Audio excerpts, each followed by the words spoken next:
Chapter 61 pulls back from the schoolyard and shows you the machine underneath it, and in doing so it introduces one of the most quietly terrifying figures in the whole series. This is a chapter about power, hierarchy, and a boy so frightening that people learn to measure fear in seconds around him. It opens on aftermath and errands. A file needs to be delivered, hands change, and there's a heaviness in the air, the sense of a debt being called in.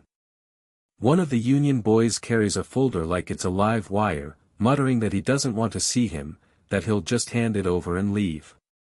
And that dread sets the tone for everything, because the person nobody wants to face is about to be revealed. The chapter dives into backstory, and it's genuinely chilling. We learn about a boy from Grape's middle school days, a classmate named Wolf Keum. And we learn about the rule that made his name.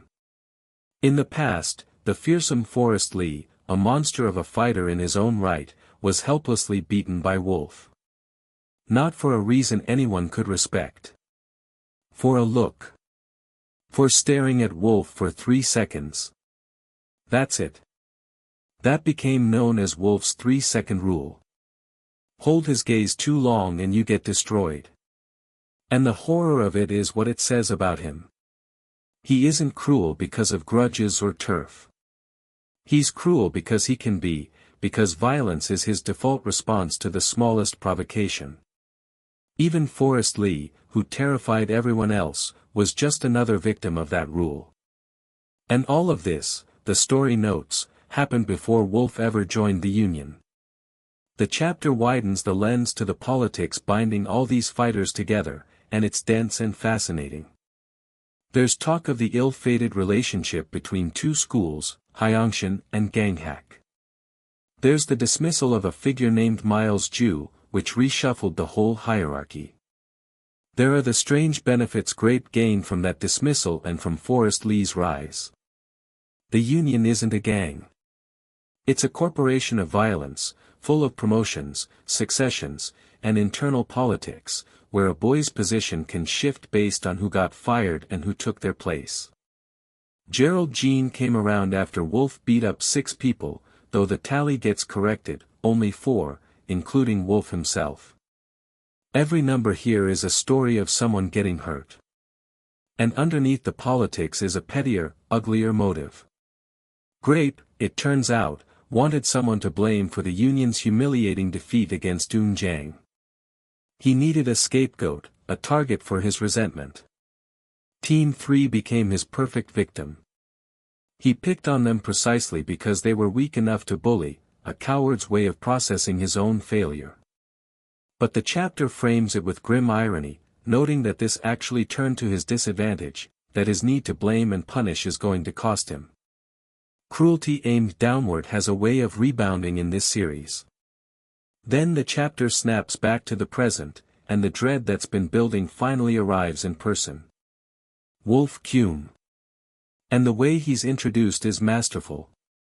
Grape, or Sam, freezes. Wolf calls out to him, calm and cold, and tells him to come here. Come closer, you bitch. The menace is total, and it's built entirely on reputation.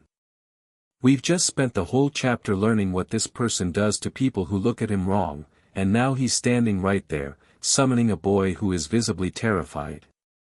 The confrontation is about the files, about information, about the currency of power in this world.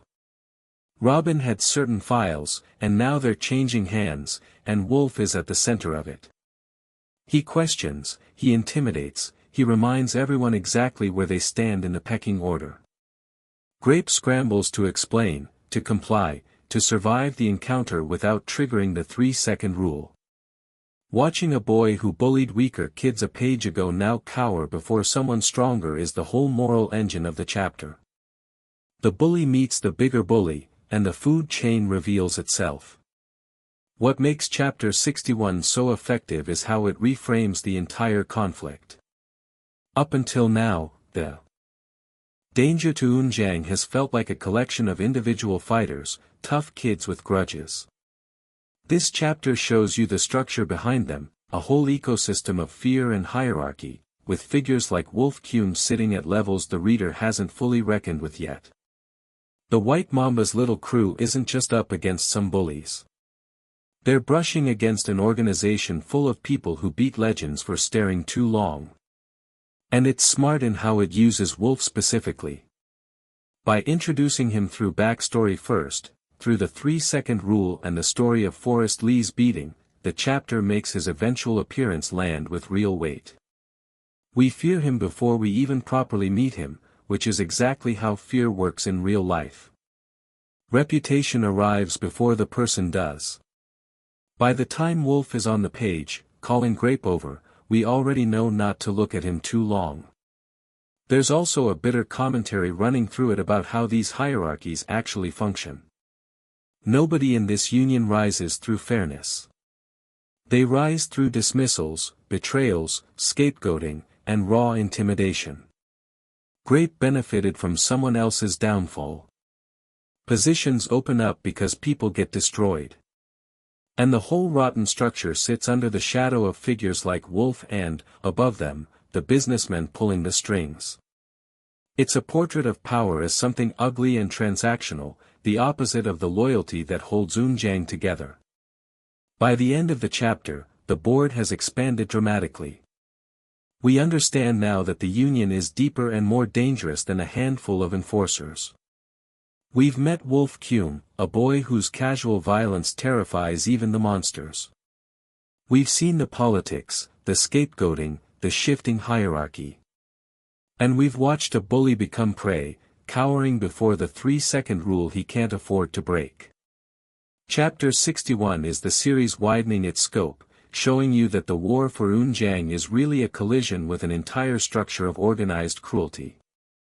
Gray built a family out of loyalty and refusal to abandon anyone. And now that family is standing in the path of a machine that runs on exactly the opposite, on fear, on hierarchy, on the certainty that the strong get to do whatever they want to the weak. Wolf Keum is the human face of that machine in this chapter, and the sheer dread his presence generates promises that the fight still to come will be more dangerous, and more personal, than anything the crew has faced yet. The bully has met his master. And somewhere out there, so will everyone else. It's worth slowing down on what the 3-second rule really tells you about this world, because it's more than a scary anecdote.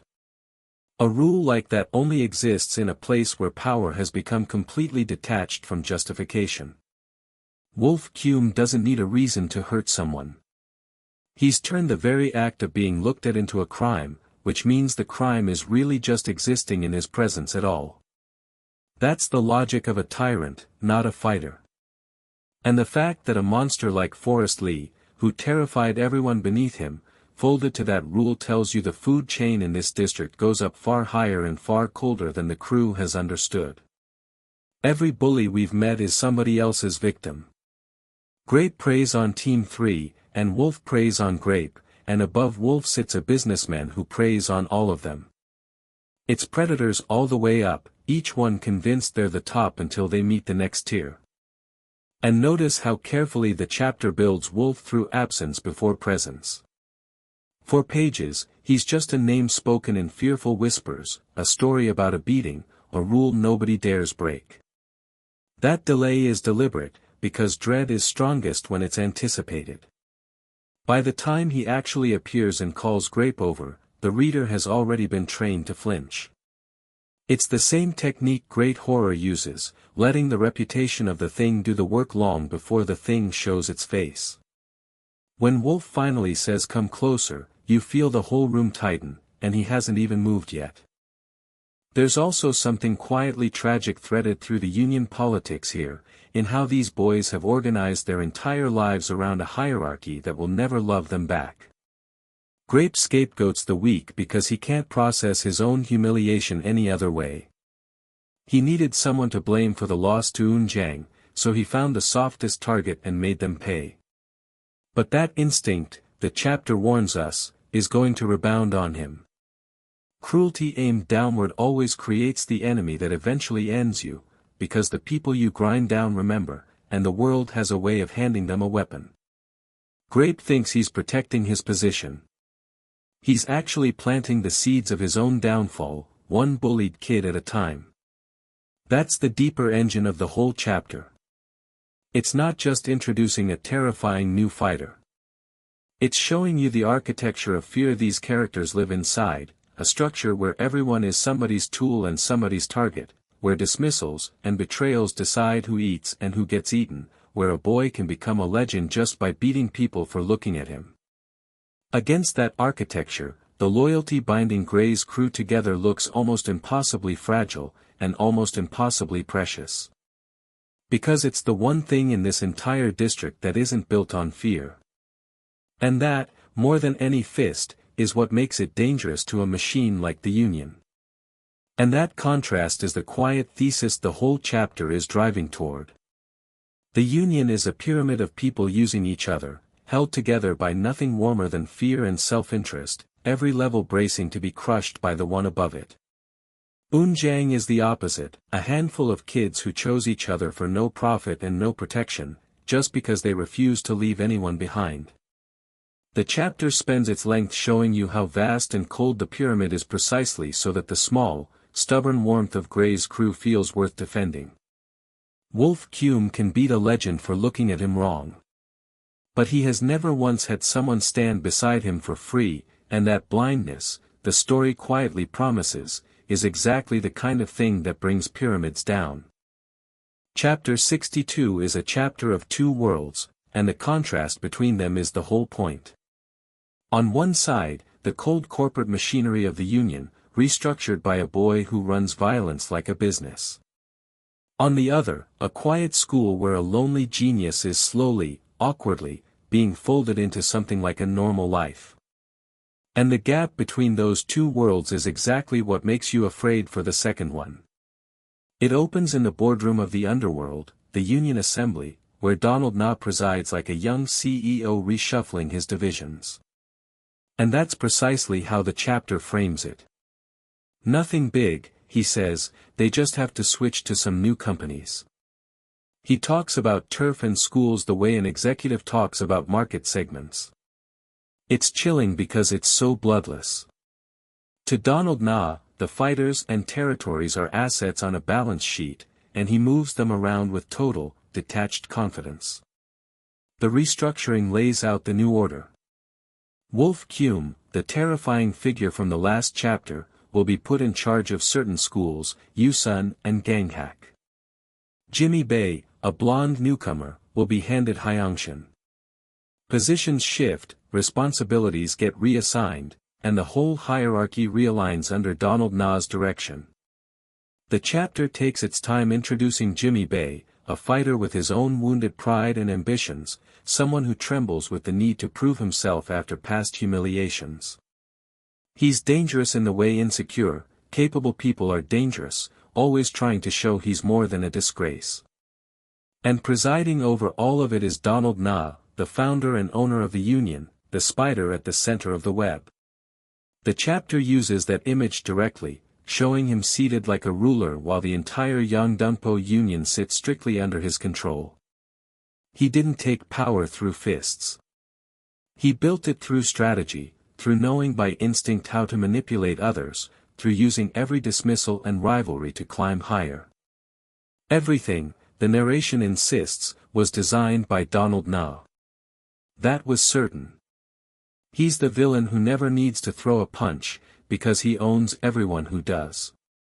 There's a coldness to how he manages his people, too. He warns them, with quiet menace, that next time they should only ever contribute, dangling threats beneath the polite corporate language. The Union boys nod and comply, because crossing Donald Na isn't a fight you can win with strength. He plays a longer game than any of them. And then the chapter cuts, and the entire temperature changes. We leave the boardroom and arrive at Unjang, and suddenly it's just a school. Sunlight, hallways, ordinary students. The narration notes that Unjang wasn't much of a concern for Donald. His only mission was to pursue profit, and he simply operated in the most efficient way possible, leaving lesser matters to his subordinates while he dealt with bigger things. Unjang was a simple matter. That dismissiveness is a gift to the reader, because it means, for now, this little world gets to breathe. At the center of that world is Gray Yun. And here the chapter delivers its warmest, most quietly moving material. Because Gray, the terrifying white mamba of the streets, is also just a brilliant, lonely student. A teacher calls him in, and the scene is almost tender. The teacher marvels at Gray's grades, noting that his scores exceed 98.5, that a kid like this coming to their school is a rare event, practically a miracle for Yunjang's history. There's a school ranking, and there at the top sits the name Gray Yun. First place. The boy who fights Union enforcers in the dark is also the smartest kid in the building, and the teacher is genuinely delighted by him, worried about him getting into fights, urging him to keep up the good work. It's such a beautiful bit of characterization, because it reminds you who Gray actually is underneath the legend. Not a thug. A gifted, wounded kid who just wants a quiet life, who scores at the top of every test, who would rather study than fight. The whole tragedy of his situation is that the world keeps dragging him back into violence he never asked for. The chapter deepens the warmth through his friendship with Eugene, the loyal, ordinary friend who orbits Gray with genuine affection. There's a lovely, small moment, a gift, a can of V7 energy drink, the same running motif that threads through this whole series, handed over as a token of a new beginning. Think of it as a fresh start, Eugene says, be good. It's the kind of tiny, human gesture that means everything, a friend telling a lonely boy that things can be different now, that he belongs somewhere. And Gray, settling into his new class, standing in a normal classroom with a normal number on the door, gets a taste of the life he actually wants. He really came, someone marvels. He's here. For a moment, the white mamba gets to just be a student, a kid finding a class, a boy with a friend and good grades and a future that doesn't have to be soaked in blood. What makes chapter 62 so powerful is the devastating irony of its structure. It shows you the vast, cold machine of the Union, restructured by a businessman who sees Eunjang as beneath his notice. And then it shows you exactly what's living inside that beneath his notice world, a brilliant, gentle, lonely kid finally finding a scrap of peace and belonging. The reader knows something the characters don't. These two worlds are on a collision course. Donald Na thinks Eunjang is a simple matter, a footnote. And the white mamba he's dismissing is the one variable his perfect corporate control never accounted for. The chapter is essentially loading the gun while showing you why you should care about the target. Every warm moment with Gray, every kind word from the teacher, every small gift from Eugene, makes the looming threat of the Union feel heavier. You don't want this fragile piece to break. You want Gray to keep his good grades and his quiet classroom and his loyal friend. And that wanting is exactly what the chapter is engineering, because weak hero knows that the fights only matter if you love the people caught in them. By the end of chapter 62, the pieces are set on both sides of the board. The Union has reorganized under Donald Na's cold hand, with Wolf Keum and Jimmy Bay installed as new powers. And Eunjang, dismissed as beneath notice, holds the one boy who could unravel all of it, currently sitting first in his class, sipping an energy drink from a friend, tasting a normal life for the first time. It's the calm before the collision, the businessman's empire on one side and a lonely genius finding peace on the other, and you close the chapter certain that peace can't possibly last, and desperate for it to anyway. There's a deeper cruelty in Donald Na's dismissiveness that's worth sitting with. When he waves off Eunjang as a simple matter beneath his notice, he isn't just being arrogant, he's revealing exactly how he sees people, as line items, as market segments, as problems to be delegated. To him, a school full of human beings with fears and dreams and friendships is just an inefficiency to be managed in the most efficient way possible. That coldness is what makes him more frightening than any brawler, because you can't punch an attitude, and you can't reason with someone who has already decided you don't matter. And the terrible irony the chapter sets up is that this very dismissiveness is the crack in his empire. Because while he isn't looking, while he's busy pursuing profit and managing his divisions, the one boy who could unravel everything is quietly growing stronger inside the world he refused to take seriously. Every genius villain in this genre has the same blind spot, the inability to imagine that something beneath their notice could ever threaten them. Donald Na built a perfect machine and left one variable uncalculated, and that variable is currently sitting first in his class, sipping an energy drink from a friend, wanting nothing more than to be left alone. Chapter 63 introduces one of the most entertaining and unpredictable characters in the entire series, and it does it with a whirlwind of comedy, menace, and mystery all tangled together. This is the chapter where Rowan walks into Gray's life, and nothing is ever quite as calm again. It opens in the classroom, where a new student is being introduced. Red-haired, grinning, loud, impossible to ignore. His name is Rowan, and from the very first second he's a live wire, cheerfully greeting everyone, telling them to be nice to him, radiating the chaotic energy of someone who's always 3 steps into a scheme. The class barely knows what to make of him. He's friendly and abrasive at the same time, the kind of guy who makes an entrance whether you want him to or not. But underneath the comedy, the chapter plants something sharper. Because Rowan isn't just a random transfer. He carries knowledge of the underworld the other students don't have. He knows about the Yangdunpo rankings, the shuttle patch, the whole hierarchy of fighters. He turns out to be tied to that world in ways that slowly become clear, mentioning figures like Philip Keum, the only union member from a certain school, dropping references that reveal he's plugged into the exact network that's been circling Unjang. The loud new kid knows far more than he lets on. And there's one thing Rowan is absolutely obsessed with. The White Mamba. He can't stop talking about the legend, desperate to know more, dying to talk about it with anyone who'll listen. He corners Eugene, Gray's loyal friend, peppering him with questions, practically vibrating with excitement about the mysterious fighter everyone's whispering about. It's a wonderful bit of dramatic irony, because Rowan is fixated on a legend while the real person behind it sits quietly nearby, and neither of them fully realizes what's in front of them yet. The chapter has enormous fun with Rowan's personality. He's nosy, he's relentless, he's constantly performing.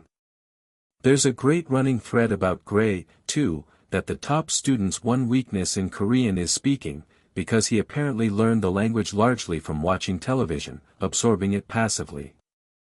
It's a small, humanizing detail that makes the terrifying White Mamba feel like an ordinary, slightly awkward kid, someone with quirks and gaps like anyone else. Rowan and the others buzz around these little discoveries, and the classroom feels, for a moment, almost normal. Then the chapter shifts to show us Rowan in his natural habitat, and it gets darker and funnier at once. At a PC cafe, he runs into union types, and we get a glimpse of the casual cruelty that passes for entertainment in that world. There's a game, rock paper scissors, but the stakes are violence, the loser getting whacked across the face, laughter and pain mixed together. Whack. It's played for comedy, but there's a real edge to it, the reminder that in this ecosystem, even games are excuses to hurt each other, to establish who's on top. Rowan navigates it with his usual manic energy, keeping score, taking hits, dishing them out, surviving through sheer audacity. And woven through all of it is the theme of the homework shuttle, the errand kid, the one who gets used and abused by everyone above him. The chapter looks hard at that dynamic, at how the weak get ground down into servants, forced to do others' work, ganged up on, humiliated. It's the same ugliness that runs through the whole series, the strong preying on the weak, and it sets up the moral stakes that Rowan, for all his chaos, seems to actually care about underneath the jokes. The chapter builds toward a confrontation where that cruelty gets challenged. Someone's getting ganged up on, and lines get drawn about whether that's acceptable, whether making a kid do everyone's homework and mocking him is just normal or something worse. It's classic weak hero, hiding a real moral question inside a scene of casual bullying, asking you to notice the suffering that everyone else has learned to ignore.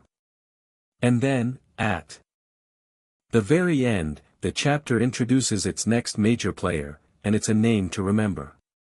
Jared Sun, of the Ganghack High Student Council. His introduction is quiet but loaded, a new figure stepping into the widening web of the story, someone whose blend of authority and menace promises trouble. The union keeps expanding, and now the student council itself is part of the board. What makes Chapter 63 so effective is how it balances tones. On the surface, it's the funniest chapter in a while, all built around Rowan Im's ridiculous, magnetic energy. But underneath, it's doing serious work, plugging a new character into the underworld network, deepening the sense that the union's reach extends into every corner of these schools, and keeping the moral heart of the series beating through its attention to the weak and the bullied. Rowan himself is the chapter's triumph. He arrives as pure comic chaos, but you can already sense the layers, the knowledge he's hiding, the obsession that drives him, the way his jokes cover something calculating and, maybe, something decent. He's fixated on the white mamba, and the reader knows that obsession is going to collide with the truth eventually, that the loud red-haired kid annoying Eugene is going to end up right in the middle of everything. And that's the delicious tension the chapter leaves you with. Rowan wants to find the white mamba more than anything. The white mamba is sitting a few desks away, living a quiet life, trying to keep his two worlds separate. Two magnets pointed at each other, and the whole fun of it is waiting for the moment they finally snap together. By the end of Chapter 63, the cast has grown, the tone has lightened even as the stakes have deepened, and a chaotic new force has been unleashed into Gray's carefully guarded normal life. Rowan Im is exactly the kind of character who changes a story just by existing, unpredictable, loud, impossible to plan around. And with Jared Sun stepping onto the board and the union's web spreading wider, the collision everyone can feel coming just got another wild card thrown into it. Gray wanted a quiet classroom. Instead he got Rowan Im, and quiet is the one thing that boy will never, ever be. It's worth dwelling on what makes Rowan Im such an inspired addition to this cast, because he represents something the series hasn't really had before. Every major player until now has been defined by how they fight, by strength or technique or sheer brutality. Rowan is defined by how he talks. His weapon is his mouth, his mind, his bottomless confidence, and that makes him unpredictable in a way physical fighters never are. You can measure a puncher. You can't measure a schemer. And the chapter has enormous fun letting that unpredictability loose in a classroom full of people who have no idea what to do with him. He's a tornado of energy, and everyone around him is just trying not to get swept up. But look closer and the comedy hides something sharper. Rowan's obsession with the white mamba isn't idle curiosity. He's a boy who has clearly survived his own hard life by knowing things, by staying 3 steps ahead, by gathering information the way other kids gather strength. His relentless questions, his hashtag stalking, his encyclopedic grasp of the underworld hierarchy, all of it paints a picture of someone who learned early that knowledge is the only power available to those who aren't physically strong. That's what draws him to the White Mamba legend so powerfully. He's hunting for the one piece of information that could reshape the whole board, and he doesn't yet realize it's sitting a few desks away, quietly doing homework. The dramatic irony of that is the engine of the entire chapter, and it's delicious. Rowan wants, more than anything, to find and understand the White Mamba. Gray wants, more than anything, to keep the White Mamba buried and live a normal life. Two boys with perfectly opposed goals, placed in the same classroom, orbiting the same secret, neither fully aware of how close they are to what they're each looking for and running from. Every scene crackles with the tension of that near collision, and the reader gets to sit in the delicious discomfort of knowing what both of them don't. There's also the moral thread the chapter refuses to drop, even at its silliest.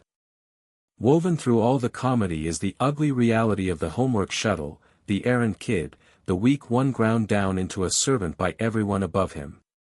The series never lets you forget that the world these boys live in runs on that cruelty, that being weak makes you prey. And it quietly positions Rowan, for all his chaos and self-interest, as someone who notices that cruelty, who might just be the type to do something about it. That's the hook underneath the jokes. Is this loud, scheming, manipulative kid actually, secretly, decent? The chapter dangles the question without answering it, and that uncertainty is what makes him so compelling. You can't tell yet whether Rowan Im is a con artist, a coward, or a hero in disguise. And neither, you suspect, can he. What ties it all together is the sense of a story deliberately widening its world right before it tightens the screws. New faces, new schools, new layers of the underworld, all introduced with a light comic touch that makes them easy to absorb. The union's web is spreading into the student councils, the classrooms, the ordinary spaces where Gray hoped to find peace. And the arrival of a wild card like Rowan, plus the ominous shadow of Jared's son, tells you that the fragile normal life Gray built is about to get a lot more complicated. The chapter is laughter with a knife hidden behind its back, and that combination is exactly what makes Weak Hero special. It earns your affection in one panel so it can break your heart in the next. And that's ultimately what makes this chapter linger. It's a comedy that keeps reminding you it's sitting on top of something dangerous. Rowan's jokes are funny precisely because the world around them is not, because every laugh is stolen from a place where kids get used and discarded, where reputations decide who eats and who bleeds. The genius of introducing Rowan here is that his chaos gives the reader a break from the dread without ever letting the dread disappear. He's a splash of color against a very dark background, and the contrast makes both halves sharper. By the time you finish, you've laughed more than you have in chapters, and you're more afraid than ever, because now you love another character the world is going to try to break. Chapter 64 is a portrait of a very particular kind of villain, the coward who survives by attaching himself to power, and it uses him to pull back the curtain on how the whole Yangdungpo Empire actually works. It's a chapter about opportunism, hierarchy, and the cold business logic running underneath all the violence. The character at its center is Jared's son, and he's fascinating precisely because he's not a fighter. He's a student council president, all polished manners and fake smiles in front of teachers, presenting himself as the model student, the responsible leader. "Hello, teachers," he beams, playing the perfect role. The adults eat it up, praising him as a good kid with good manners, certain the students are in safe hands. It's a mask, and the chapter lets you see exactly how well it works on people who only look at the surface. But the moment the adults are gone, the mask slips. Jared is a bully of a specific, sniveling type. He torments the weak, poking and prodding at a nerdy classmate, mocking him, needling him for sport. He asks if the kid likes it, jabbing at him, enjoying the small cruelty. He sneers at studious students, asking if they think their miserable lives will change just because they study. He's the kind of person who despises anyone weaker and grovels before anyone stronger, and the chapter captures that two-faced nature perfectly. Because the key to Jared's son is who he answers to. He reports directly to Wolf Keum. He's latched himself onto one of the most terrifying figures in the Union, and that connection is his entire source of power. The narration nails it, calling him an opportunist who latches onto the strong. He has no real strength of his own. What he has is the instinct to find whoever's most dangerous and make himself useful to them. That's how he survives, how he rose, how he gets to strut around a student council like he owns it. His whole existence is a calculation about proximity to power. And this is where the chapter opens up into something bigger, revealing the machinery of Donald Na's empire. Because Jared is just one node in a vast, deliberately constructed system. The chapter shows us the actual business model, laid out almost like a corporate flowchart. If you want to do business with Yangdungpo students, contact Manager Na. Transportation. Uniforms.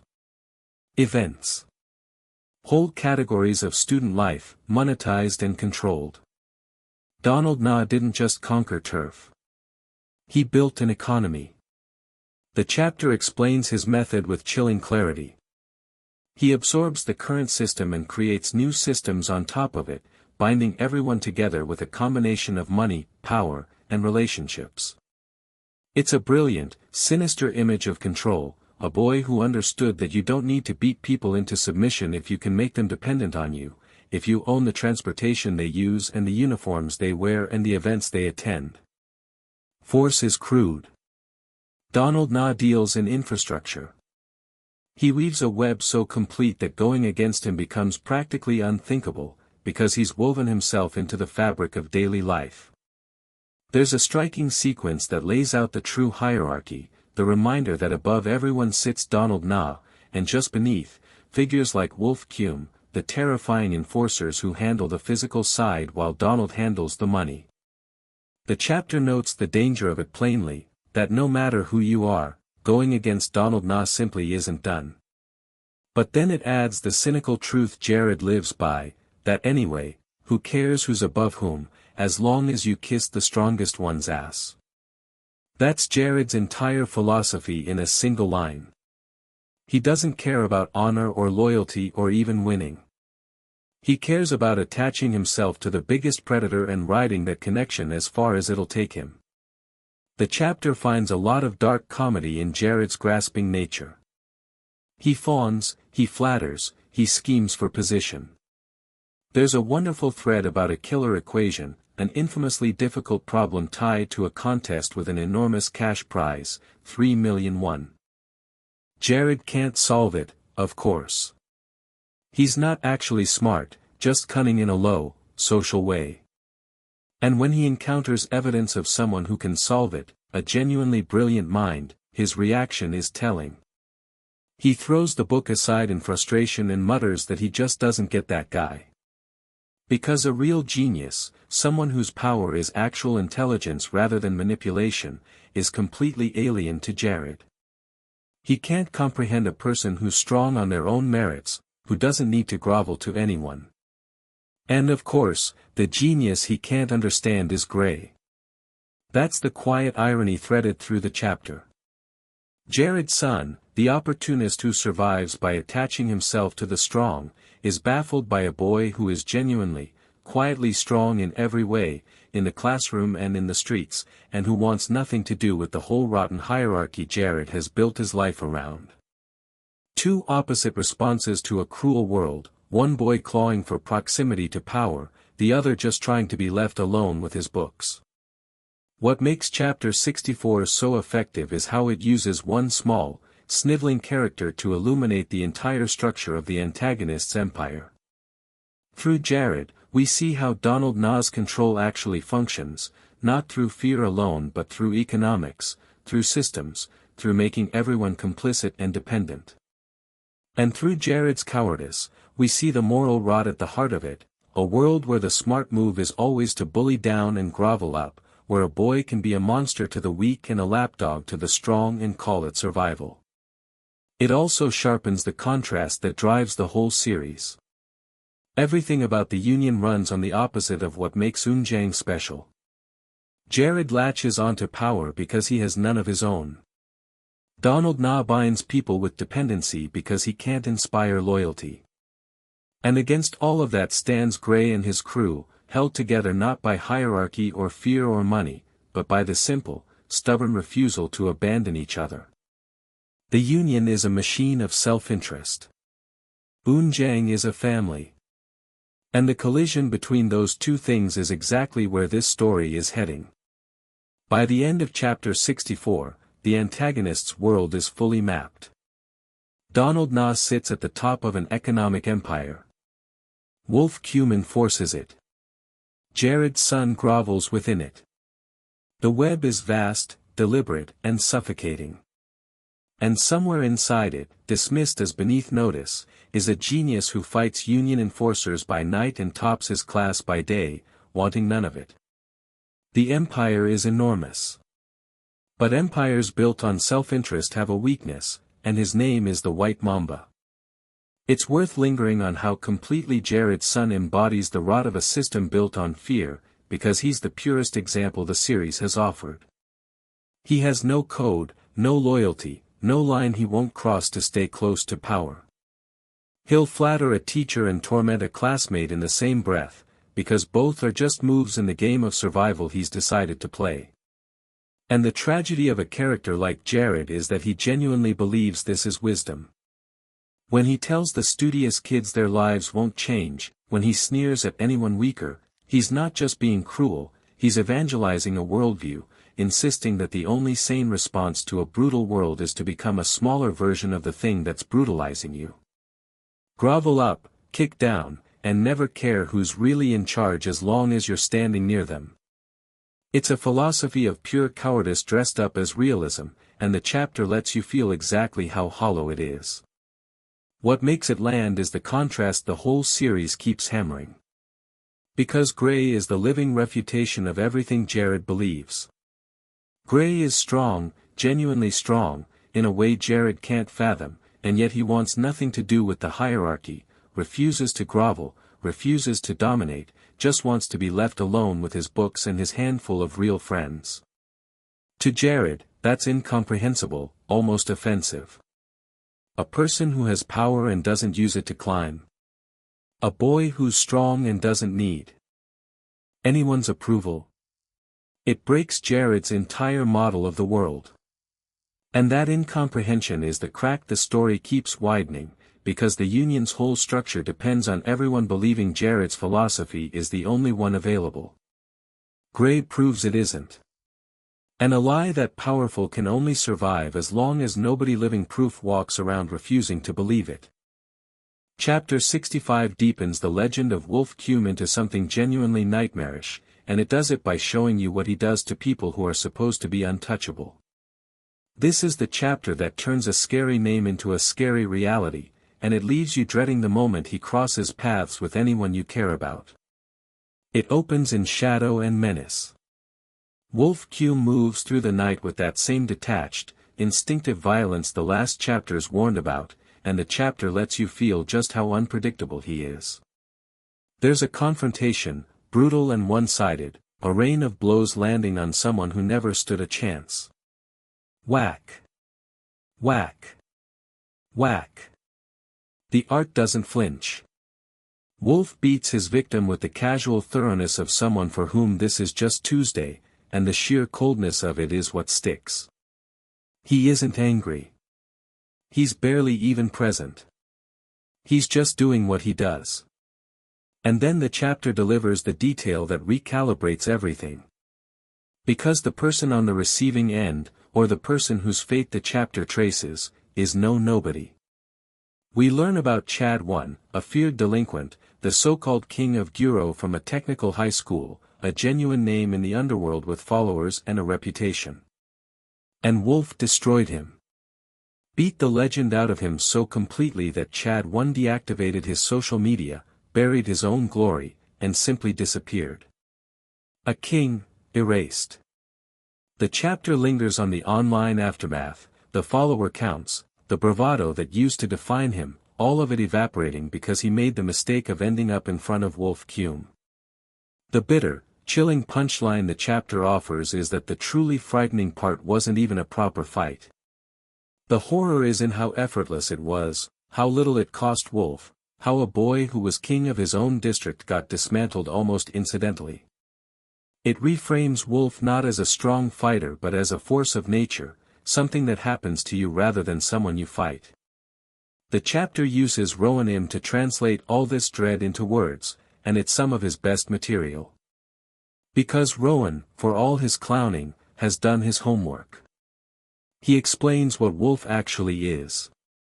He fights when he feels like it, or when someone pisses him off. He's just a psycho who acts on instinct. That's the terrifying diagnosis. You can prepare for a fighter with a style, with patterns, with logic.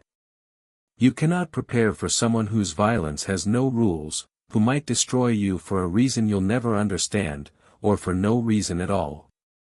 The others half joke that Rowan sounds like Wolf's stalker, given how much he knows, but the knowledge is genuinely useful, because it defines the threat. And the chapter plants a seed of real worry, noting that even Ben Park should be careful. That's a significant line.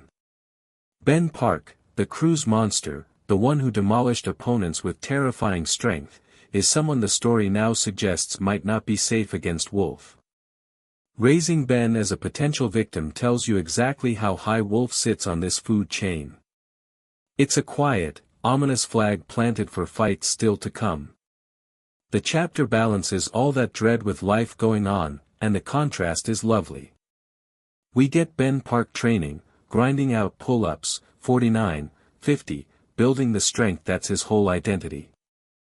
Someone marvels at his muscles, and there's an easy, human warmth to it, the reminder that these boys are still just kids working out, teasing each other, living ordinary moments between the storms. Don't overdo it, someone says, and for a beat the terror recedes into the background of a normal afternoon. There's also the ongoing thread of Rowan and his obsessive information gathering, following hashtags and rumors to piece together the underworld's power structure. He's building a map of the threats, tracking who beat whom, who rose and who fell. It's comic in its intensity, this red-haired kid treating gang rumors like investigative journalism, but it's also genuinely valuable, because knowledge is the only edge the outmatched have. And it sets up a theme that runs through this whole stretch, that understanding your enemy is the first weapon you reach for when you can't outmuscle them. What makes Chapter 65 so effective is how it manages the scaling of threat. Every previous antagonist could be understood, and therefore, eventually, beaten. Wolf Keum resists that. By showing him erase a king almost carelessly, and by having the crew's own information gatherer describe him as an unpredictable psycho, the chapter creates an enemy who genuinely feels like he might be beyond the crew's reach. That's a hard thing to pull off in a fighting series, an opponent who scares you not through spectacle but through the sense that the normal rules don't apply to him. And it does all this while keeping the human texture alive. Ben doing pull-ups. Rowan chattering. The ordinary rhythms of these kids' lives continuing even as a monster prowls the edges of their world. That balance is what makes the dread land, because you're not just afraid of Wolf in the abstract. You're afraid of what he'll do to these specific boys you've come to love, the ones training and joking and trying to live in peace. By the end of Chapter 65, Wolf Keum has been fully established as the apex predator of this arc, a boy who beat a king into hiding without breaking a sweat, whose violence follows no logic anyone can prepare for, who might be dangerous even to the crew's strongest fighter. The legend has teeth now. And every warm, ordinary moment the chapter grants its characters only sharpens the fear, because you know these two worlds are drifting toward each other, and you know that when Wolf Keum finally acts on instinct in the direction of Unjang, someone is going to get hurt in ways the crew hasn't faced before. The storm has a name now. And it's getting closer. It's worth sitting with why an enemy like Wolf Keum is so much scarier than a stronger one would be, because the chapter is making a subtle point about the nature of fear itself. A powerful, disciplined fighter is frightening, but he's also legible. You can study him, predict him, find the logic in how he moves and exploit it. That's how the crew has survived everything so far, by being smarter than opponents who follow rules.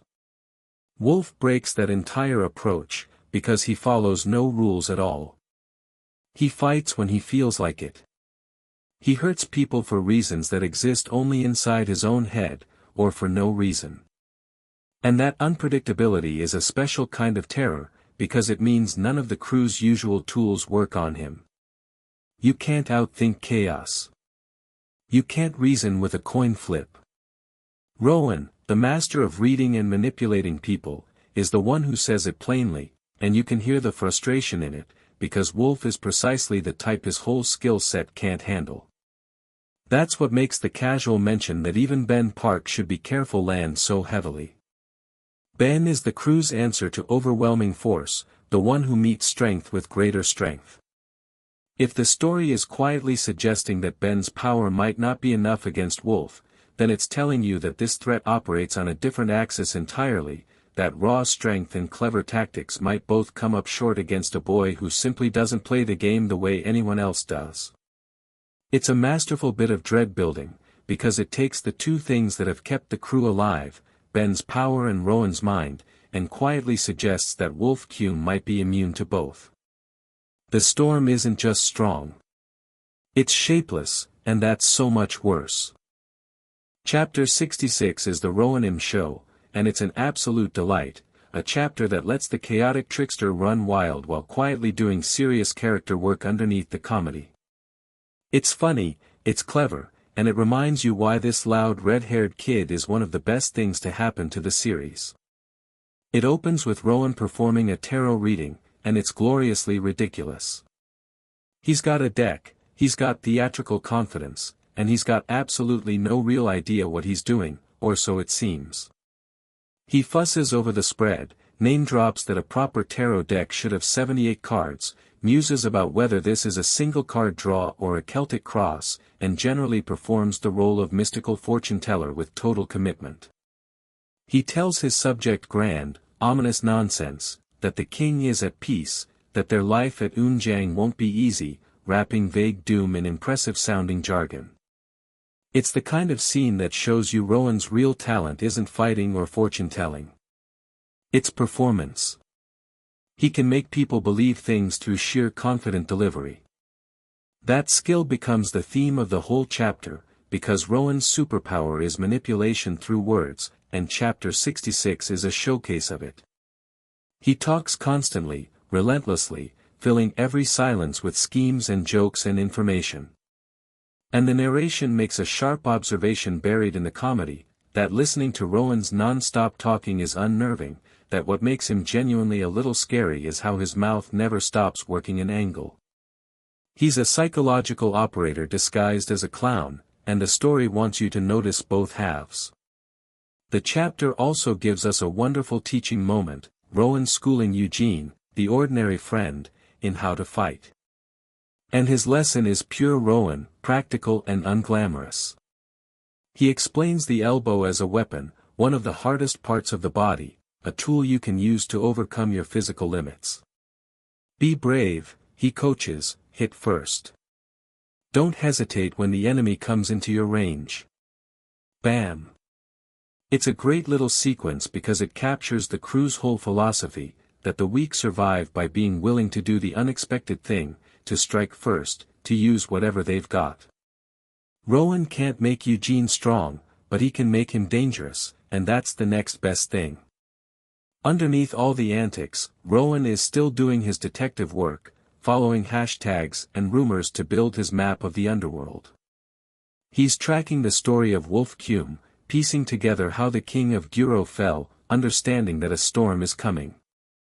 He notes, with real insight, that Wolf might be far more instinctive and therefore far harder to read than anyone they've faced, that his unpredictability is precisely what makes him so dangerous.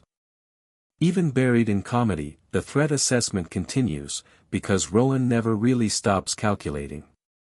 Then the chapter shifts to darker territory with Jared's son, and the tone sharpens.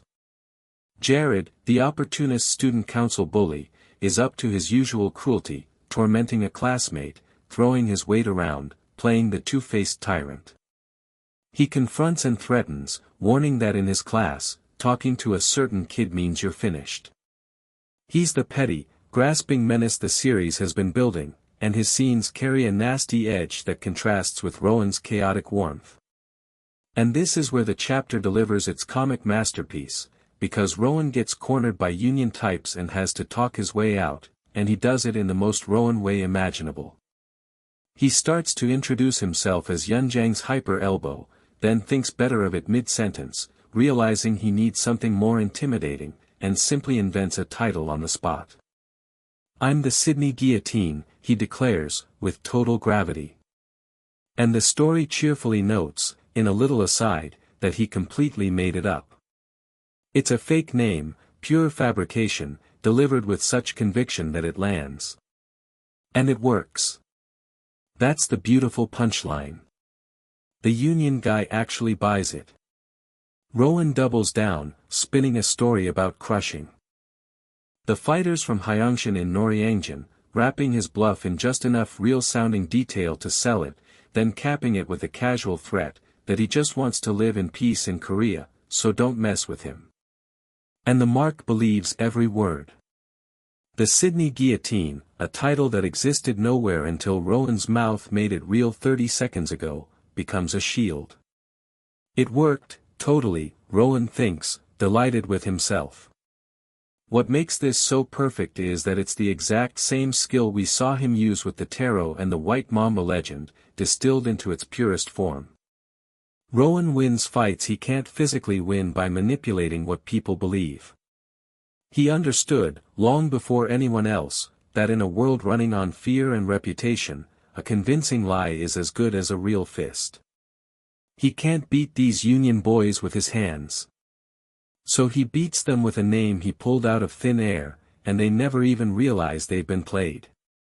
The chapter is careful, though, to keep the danger real underneath the comedy. Because the bluff working this time doesn't mean it always will. The problem is, as the chapter itself notes, that this kind of trick has limits. Sooner or later Rowan is going to run into someone who calls his bluff, someone like Wolf Keum, who doesn't care about names or reputations and acts purely on instinct. The very unpredictability that makes Wolf so terrifying is exactly the thing Rowan's whole toolkit can't handle. You can't fast-talk a hurricane. By the end of chapter 66, you've fallen even harder for Rowan Im. He's a fortune-telling fraud, a fight coach, an amateur detective, and a con artist of the highest order, all wrapped in one loud, relentless, oddly loyal package. He talks his way through a world that would eat most people alive, armed with nothing but confidence and a bottomless supply of nonsense. And the chapter leaves you both laughing at his audacity and quietly afraid for him, because a boy who survives on lies is walking straight toward the one enemy who won't listen to a single word he says. The Sydney Guillotine got away with it today. But the storm Rowan keeps warning everyone about is coming, and storms don't fall for made-up names. There's a deeper reason Rowan's talent for the bluff resonates so strongly in this particular world, and the chapter understands it perfectly. In a district run on reputation, where fear does more work than fists, the person who controls the story controls the fight. Rowan grasped that truth long before anyone taught it to him, probably because he had no other option. He isn't strong. He can't win by trading blows. So he learned to win by trading beliefs, by installing an idea in his opponent's head so convincing that they defeat themselves. The Sydney Guillotine isn't a lie so much as a spell, a piece of pure fiction that becomes real the instant someone believes it. And watching him cast that spell with total confidence is genuinely thrilling, because it's a kind of power that anyone, even the weakest kid in the room, could theoretically wield, if only they had the nerve. Rowan has nothing but nerve, and the chapter makes you love him for it. But the story is too honest to let the trick feel invincible, and that's what gives the chapter its edge. Every con has an expiration date, and Rowan's whole toolkit depends on his opponents caring about reputation in the first place. The moment he meets someone who doesn't, someone who acts on instinct and doesn't listen to a single word, the spell breaks and there's nothing underneath but a scared kid with a big mouth. The chapter keeps naming that someone, keeps circling the shadow of Wolf Keum, the psycho who can't be read or reasoned with. It's setting up a collision between the two most opposite forces in the series, the boy who wins purely through words and the boy who is completely deaf to them. And you can feel, even through the laughter, that when those two finally meet, Rowan's magnificent mouth is going to run into the one wall it can't talk its way through. Chapter 67 is where Rowan Im's greatest weapon finally meets its natural enemy, and the collision is as tense as it is revealing. It's a chapter about bluffing, about the limits of a con, and about the terrifying moment when the person you're trying to fool turns out to be even better at the game than you are. It opens on Rowan being Rowan, scheming and performing, working his angles in the classroom. He hands Gray a small gift, a carton of milk, playing the friendly new kid while clearly running some larger plan in his head. He's fixated on the idea of climbing the social ladder, of becoming number one in the class, of engineering alliances. He wants to team up with Gray, to attach himself to strength, to build a little power base through charm and manipulation. It's comic and endearing, this relentless, calculating energy, but it's also a reminder that Rowan is always working an angle. And then the chapter introduces the threat that his angles can't talk their way around. Philip Keum. A union figure, ranked in the shuttle patch, a real player in the underworld hierarchy. And crucially, the chapter reveals exactly why Philip is so dangerous to someone like Rowan. Because Philip Keum built his own reputation the same way Rowan operates, through bluffing, through intimidation, through blaming others and inflating his own legend. He is, in other words, a con artist himself. And that makes him especially talented at one thing, spotting other con artists. It takes a bluffer to catch a bluffer. So when Rowan tries his usual routine, the invented titles, the confident lies, the Sydney guillotine act that worked so well before, it fails. Philip sees straight through him. Stop bluffing, he tells Rowan flatly. You might be able to fool the other losers. But not me. It's a chilling moment, because it strips away Rowan's armor completely.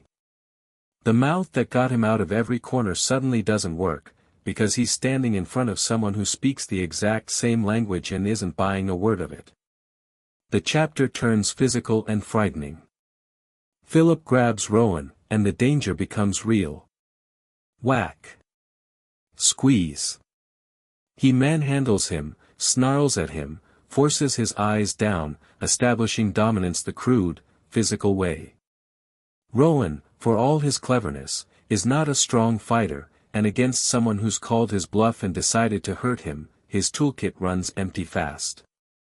The trickster is cornered, and the con that always saved him has finally led him into a trap. And this is where the chapter delivers its rich thematic payoff, explaining exactly how reputation works in this world and why it's both so powerful and so fragile. It lays out the idea beautifully, that aside from actual skills, a person's image is formed in a split second, and that image becomes a psychological threat that can't easily be overcome. That's the whole principle Rowan has been exploiting, and it's the same one Philip mastered. Fear isn't really about who can fight. It's about who people believe can fight. Reputation is a kind of spell, and both of these boys are wizards of it. But the chapter is careful to show the flip side, the vulnerability built into that spell. Because a reputation built on bluffing has a fatal weakness. The moment someone exposes the bluff, the whole edifice collapses. Philip asks, cruelly, how it feels to be exposed. And the question hangs there as a warning, not just to Rowan but about Philip himself. Because a man whose power comes from a bluff is a man who has everything to lose the instant someone proves the bluff false. The chapter is quietly loading a gun that will go off later. There's a fascinating tension in watching these two operators face each other. Rowan, the loud, chaotic newcomer, using invented legends to survive. Philip, the established union figure, who climbed the ranks the same way and now polices his territory against pretenders. They're mirror images, two boys who understood that in this world, the story you tell about yourself is a weapon. And the confrontation forces a reckoning, because when two bluffers collide, eventually one of them has to be real, or be broken. The chapter also deepens the sense of the union's reach and cruelty. Philip isn't just a random tough. He's a node in the network, someone with rank and connections, someone whose casual violence against Rowan is backed by the whole structure behind him. The danger to Rowan isn't just this one boy. It's everything he represents, the entire machine that grinds down anyone who steps out of line. What makes Chapter 67 so effective is how it complicates the character we've been laughing with. For chapters now, Rowan's bluffing has been pure delight, a superpower that let him dance through danger. This chapter shows the cost, the limit, the moment the magic fails. It humanizes him by putting him in genuine peril, by showing us that the mouth that saved him can also doom him, that a life built on lies is a life that can be exposed at any moment by the wrong person. Rowan isn't invincible. He's a scared kid who's very good at hiding it, and now someone has seen through the disguise. And it sets up something even bigger, because the chapter starts pulling threads toward the past, toward the origin of everything. There are hints of history here, of a former number one, of reputations made and broken, of a legend that rose when someone's bluff was finally, permanently shattered. The story is circling back toward the beginning of the White Mamba himself, toward the day the whole legend started, and Philip Keum, this bluffer who catches bluffers, turns out to be tangled up in that origin in ways the chapter is only beginning to reveal. By the end of chapter 67, Rowan is cornered, his greatest weapon neutralized by the one person immune to it. The trickster has met his match, a fellow con artist with real muscle behind him and no patience for pretenders. And the chapter leaves you genuinely worried, because Rowan can't talk his way out of this one, and he certainly can't fight his way out. His whole survival strategy has hit a wall named Philip Keum. But this is weak hero, and the story has taught you that being cornered is often where the real turn begins. Rowan is down, but the chapter's careful lesson about reputation, about how a bluffer's power evaporates the instant it's exposed, is hanging in the air like a loaded promise. Somebody's bluff is about to get shattered. And the question the chapter leaves you desperate to answer is whether it'll be Rowan's, or whether the trickster has one more trick left, or whether the answer lies buried in the origin story the chapter keeps gesturing toward, the day the White Mamba first rose. The con has met its match. Now something has to break. Chapter 68 is an origin story, and it's a great one, because it finally shows you the exact moment the legend of the White Mamba was born. It's the day a quiet, overlooked boy rose above the surface, and it happened by shattering the one thing a bluffer can't afford to lose. The chapter unfolds as a flashback centered on Philip Keum, and it fills in the history the last chapter kept hinting at. Because Philip wasn't always a mid-tier union figure. Once, he was the top dog of Imdo Middle School, the undisputed number one, a name that made people fall in line. And the chapter is honest about how he got there. Not through pure strength. Through image, through bluffing, through the careful cultivation of a reputation so intimidating that people surrendered before a fight ever started. His reputation in the district was undisputed, and everyone was certain Philip was going to win any confrontation he entered. That certainty was his real weapon. He'd won so many fights before they began, just by being the guy everyone believed couldn't be beaten. The chapter draws this out with a chess metaphor, a board, a checkmate, the sense of a game already decided before the pieces move. Philip operated like a player who'd convinced every opponent they'd already lost. And for a long time, it worked. He missed those days, the story tells us, when he was the top dog, when his name alone was enough. But then he ran into Gray Yun, and everything Philip built came crashing down. The confrontation is the heart of the chapter, and it's electric. Philip does what he always does, leans on his reputation, taunts, tries to win with intimidation. He sneers at Gray, calls him nothing without his weapon, tries to plant the psychological seed that always worked before. But Gray doesn't play along. Gray, quiet and precise and utterly unbothered by reputation, simply refuses to be intimidated. And then he does the thing that defines him as a fighter. He announces, with cold clarity, that he's going to strike one step ahead, that he won't let Philip use his weapon, that he'll end it before it begins. And he does. The chapter delivers the philosophy that becomes the White Mamba's signature, laid out in stark, brutal terms. When an enemy comes into range, hit him with a single blow. Bam! No dancing, no posturing, no giving the opponent a chance to establish dominance. Just one decisive strike, delivered first, delivered perfectly. Gray closes the distance and lands it. Whack! A one-hit kill. The art makes it devastating. Philip, who spent years winning fights with his mouth, gets dropped by a single clean blow from a boy who never cared about his reputation at all. And the chapter frames the psychological annihilation as vividly as the physical one. Gray, the narration explains, made sure Philip could never look him in the eye again. That's the real defeat. Not the bruise, but the shattering of the aura, the permanent destruction of the belief that made Philip powerful. The chapter uses a gorgeous image for it, describing how the fragile barrier Philip managed to maintain until then, the illusion of invincibility he'd so carefully built, was totally shattered to pieces. Like a sandcastle knocked flat by a single wave. Everything Philip was rested on a bluff, and the moment Gray exposed it with one perfect punch, there was nothing underneath. The top dog of Imdo Middle School was revealed to be exactly as fragile as his reputation was inflated. And here the chapter connects everything, because this is the lesson that's been echoing through the whole arc.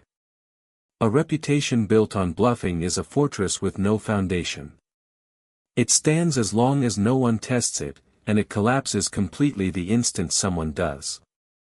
Philip lived by that principle, and he died by it, brought down by a boy who understood that the way to beat a bluffer isn't to outbluff him. It's to hit him with something real before he can perform. But the true significance of the chapter is what this moment birthed. Because that day, the day Gray Yun crushed the undefeated Philip Keum with a single strike, was the day the legend began. The chapter lands it with real weight, telling us that this was when Yunjiang's white mamba, Gray Yun, finally rose above the surface. The quiet, overlooked boy became a name. The one-hit kill became a signature. And the reputation Philip lost transferred, in a way, to the boy who took it from him. A new legend was written in the wreckage of an old one. There's something poetic in the symmetry. Philip Keum built his power on the belief that he couldn't be beaten. Gray destroyed that belief and, in doing so, created a new belief around himself. But the crucial difference, the whole moral heart of it, is that Gray's reputation is real. It's not a bluff. When people fear the white mamba, they're fearing something true, a boy who genuinely can end you with a single, perfectly timed blow. That's why Gray's legend endures where Philip's shattered.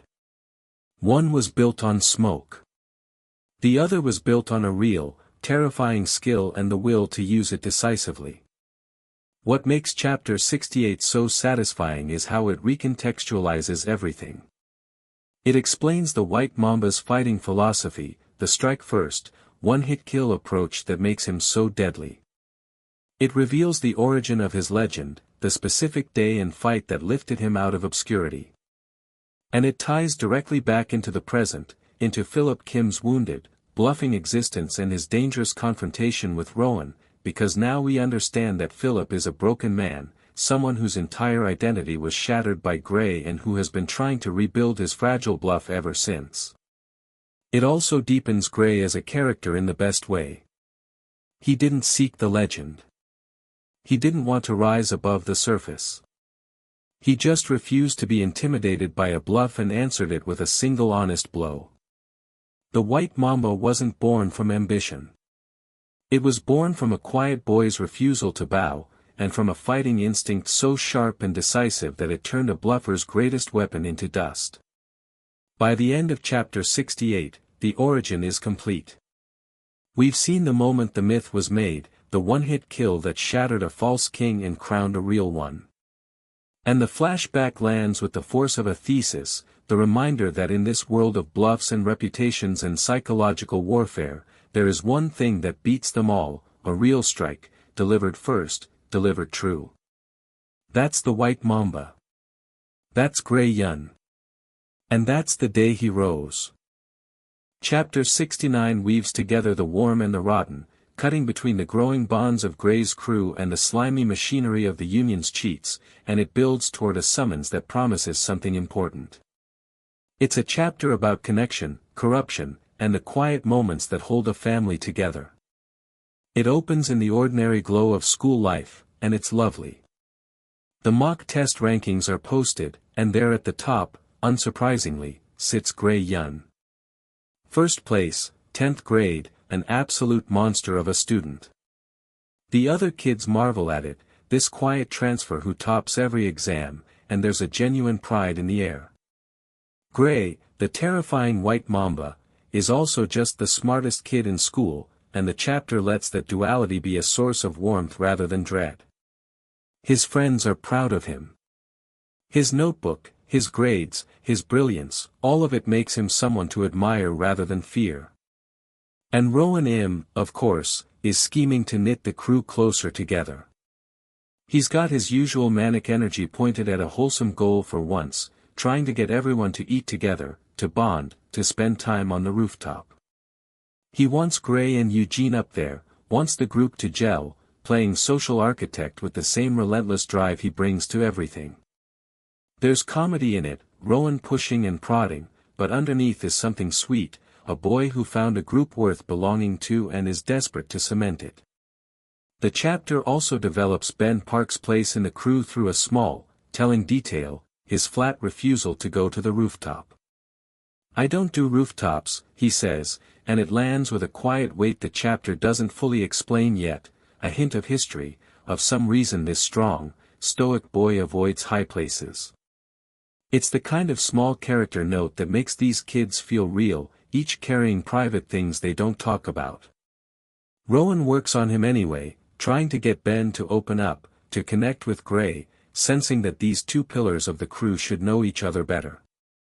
Then the chapter cuts to its darker thread, and the tone curdles into something genuinely infuriating, the corruption of Jared Sunday. Because we finally see how Jared maintains his fake image as a good student, and it's exactly as rotten as you'd expect. He cheats. And not through his own effort, but through connections. His uncle, Arthur's son, is the head of school affairs at Ganghack High, and he simply hands Jared the answer keys to exams. The whole thing is laid bare, the uncle slipping his nephew the answers, telling him to do his part, both of them smug and self-satisfied. What a wonderful world, isn't it? The uncle chuckles, and the sheer entitlement of it is nauseating. The chapter drives the injustice home by contrasting it with everyone who plays fair. While all the other students work their asses off, studying honestly, grinding for grades they earn, Jared just floats above them all with stolen answers. And he doesn't just cheat for himself. He monetizes it, selling the answer keys, turning his uncle's corruption into a little business, raking in money off the backs of kids who actually try. I can even get some money, he thinks, delighted. What a life, he sighs, utterly content with an existence built entirely on connections and theft. It's a brilliant, enraging portrait, because it crystallizes everything wrong with the world these characters live in. Jared represents the system at its purest, a world where who you know beats what you can do, where the well-connected coast while the honest grind, where cheating isn't just tolerated but rewarded. He's the human embodiment of unfairness, and the chapter makes you feel the injustice in your gut. Every honest kid studying for that exam is being robbed, and Jared is laughing about it. The chapter sets this corruption directly against the genuine excellence of Gray, and the contrast is the whole point. Gray earns his top rank through real brilliance, through actual work and talent. Jared buys his through theft and family connections. Two students at the top of their respective worlds, one legitimate and one fraudulent, and the chapter makes crystal clear which one deserves respect. It's the same theme that runs through the whole series, the difference between real strength and the counterfeit kind, played out now in the arena of grades instead of fists. There are ominous threads too, the continuing shadow of Wolf Keum, references to the Union's reach, the sense that the peaceful school world is surrounded on all sides by predators. The chapter keeps that pressure alive even in its warmer moments, reminding you that the storm hasn't passed, only paused. And then the chapter delivers its pivotal beat, the summons that gives the whole thing forward momentum. Ben Park reaches out to Gray. A text arrives. Ben is at Master Arcade, right in front of Gray's cram school, and he wants to meet up. Come alone, the message says. It's a simple invitation, but it carries weight, because Ben Park is not a boy who reaches out casually. The strong, silent pillar of the crew wants to talk to Gray, one-on-one, and the reader can feel that something meaningful is about to happen between these two. What makes Chapter 69 so effective is its structure, the way it braids together the things worth protecting and the things worth destroying. On one side, the warmth of the crew, Gray's honest excellence, Rowan's desperate matchmaking, the small bonds forming between these kids. On the other, the rot of the Union's world, Jared's cheating, the corruption that rewards the connected and robs the honest. The chapter makes you love the first and loathe the second, sharpening the moral stakes of everything to come. And it ends on a note of genuine anticipation, because Ben Park summons promises intimacy, a deepening of the bond between two of the crew's most important members. There's history to be shared, walls to come down, a friendship to be forged in whatever conversation is coming. After all the scheming and corruption and dread, the chapter points towards something simple and human, two boys about to actually talk. By the end of Chapter 69, the board holds both its warmth and its poison in careful balance. Gray sits atop the honest world through real merit. Jared floats atop the corrupt one through theft. Rowan works to bind the crew tighter. And Ben Park waits at an arcade with something on his mind. The Union's ugliness looms, but for now the chapter chooses to point you toward connection, toward the quiet, precious thing these kids are building together. Come alone, Ben's message said. And you turn the page eager to see what happens when the white mamba finally sits down with the crew's gentle giant, and what walls might finally come down between them. Chapter 70 is a quiet, beautiful chapter, and it's the perfect note to end this stretch of the story on, because after all the Union politics and looming dread, it chooses to be about something simple and profound, a lonely boy finally telling a friend his story. It's tender, it's warm, and it earns every bit of emotion it reaches for. It opens at Master Arcade, where Ben Park is waiting, and the setting immediately relaxes the whole mood. Ben, the crew's monster of strength, is here playing an arcade strength tester game, the kind where you punch a pad and it measures your power. And of course, Ben demolishes it. Whack! The machine roars, the numbers spike, and it's genuinely charming, this terrifyingly strong boy delighting in a silly arcade game that lets him show off. He's famous for it, apparently, a local legend. Someone even approaches him like a disciple, begging the master to teach them his ways, wanting to learn to hit as hard as Big Ben. It's a lovely, comic bit of world building, Ben's strength turned from something frightening into something almost wholesome, a party trick that makes kids look up to him. Gray arrives, and the two of them settle into an easy, unforced hangout. There's something genuinely nice about watching these two, the prodigy and the powerhouse, just being teenagers together, playing games, killing time. The chapter lets them breathe, lets the friendship feel real and unhurried. And then they get food, the sacred ritual of these boys, chicken, at a Toseki chicken place, the kind of ordinary meal that becomes precious in the company of a friend. There's a wonderful running gag about Gray and chicken, that chicken never fails to amaze anyone, not even the stoic Gray Yun. Someone offers him a piece, insists he'll be surprised, and Gray, in his flat, honest way, says all chicken is the same. But then he eats it, and even he can't deny it's good. This is good, he admits, unexpectedly honest, and it's such a small, human, delightful moment, the terrifying white mamba won over by fried chicken like any other kid. Gray was unexpectedly honest, the narration notes, and that honesty is the seed of everything the chapter is about to give us.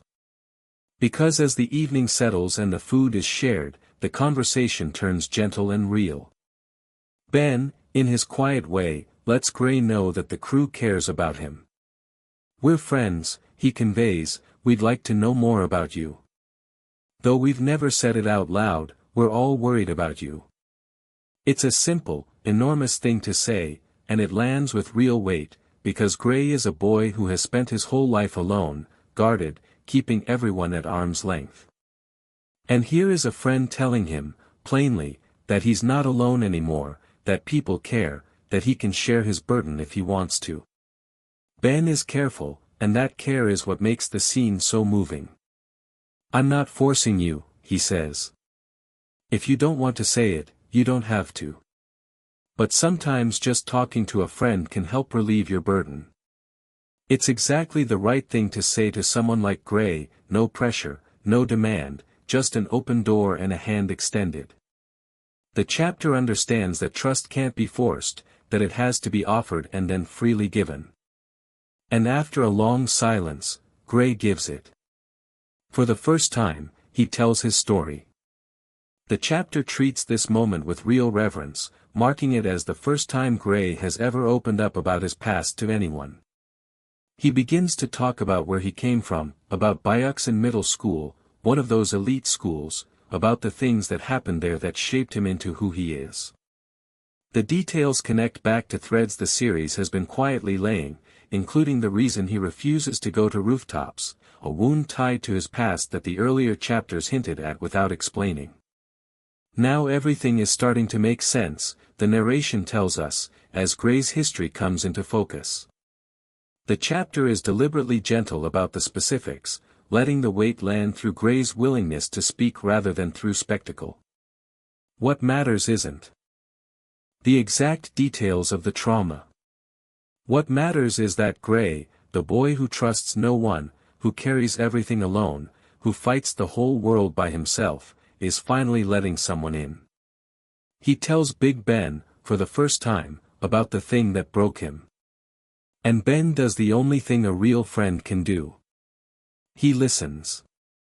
All Ben did was listen, the chapter tells us, but Gray felt, somehow, relieved. That's the whole emotional payoff, and it's devastating in the best way. Relieved. After carrying his wound alone for so long, the simple act of speaking it to someone who cares lifts a weight Gray didn't even realize he could put down.